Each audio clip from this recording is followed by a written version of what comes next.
we shall not be moved just like a tree that is planted by the water. Parents of students attending the Scotland Halfmoon Village Primary School are not a happy group, and today they vented their frustration in a mid-morning demonstration in front of the privately operated Mennonite school, the only educational institution in the village. At issue are new measures that the institution intends to implement at the start of the next school year, and the parents are clearly rejecting these proposed changes, some of which they describe as being burdensome.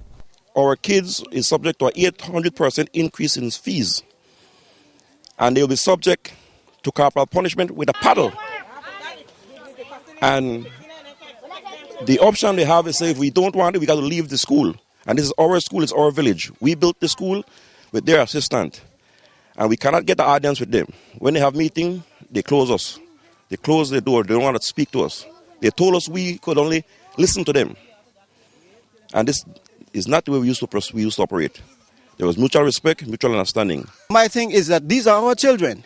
And without children, there's no teachers. Without teachers, there's no school. And if we cannot have a direct say in the education of our children, then what are we taking for? We are taking for a ride. And that is disrespect. And for myself as a justice of the peace, I cannot see how this should continue. Ms. Wagner, now you guys have been given an ultimatum. Sign the paper or leave. What will you do if all else fails? Well, that's why we are here today fighting for the school. You know, they have to give us the school or we will take over by force. We don't give a damn. Specify force. By force means we will come here and take the school with everything, and if we have to teach, we will do it. So government will have to give us what we want. Among the proposed changes is the use of corporal punishment, despite changes made by the Ministry of Education outlining the practice in schools across the nation. I have twins, and one of the little girl came home one day with splinters in her hand.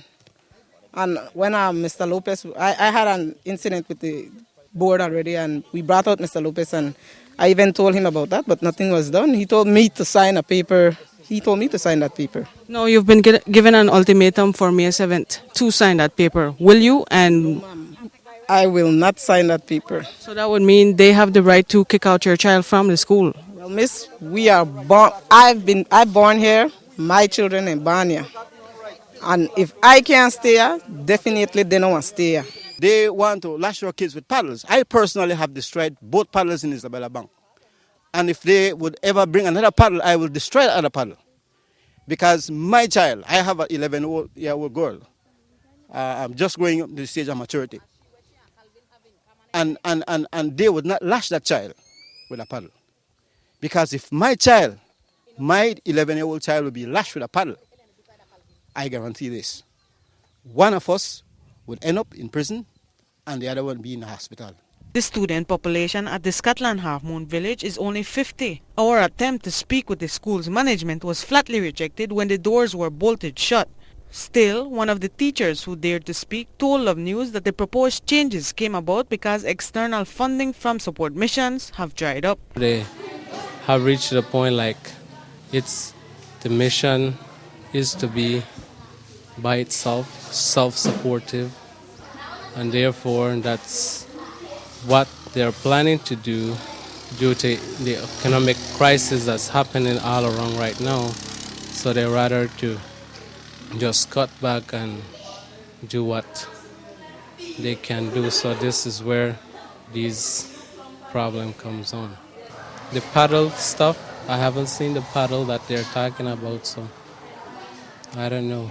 But usually my punishment would be is just do whatever job they have to do outside, probably pick up trash, clean bathroom, do a little bit of chopping and those sort of stuff I do. The history of the Mennonite mission's involvement in education in the Belize River Valley spans over half a century. Love News understands that under an agreement, the Mennonites were given land in exchange for providing education to the children of Scotland Halfmoon, Isabella Bank and Doublehead Cabbage villages.